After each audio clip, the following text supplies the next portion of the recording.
chim chúa amor na tình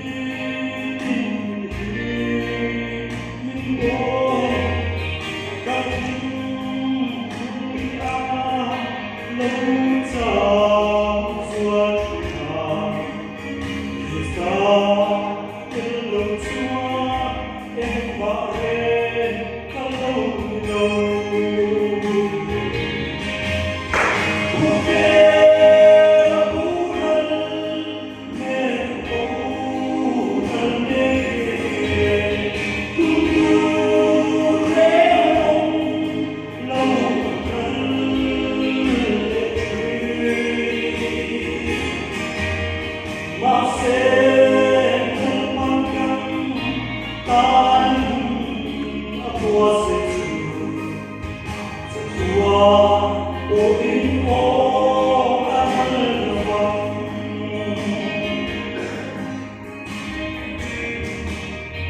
Hãy subscribe cho kênh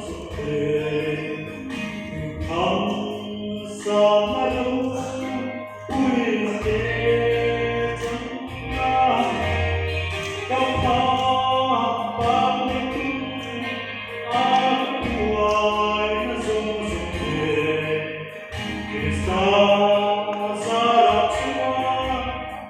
Mì Gõ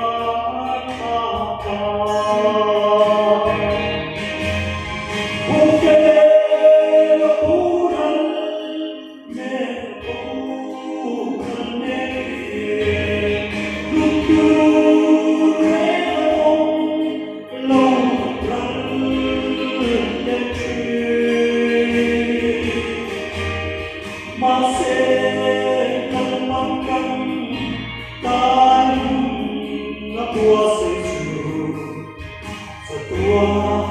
Tua,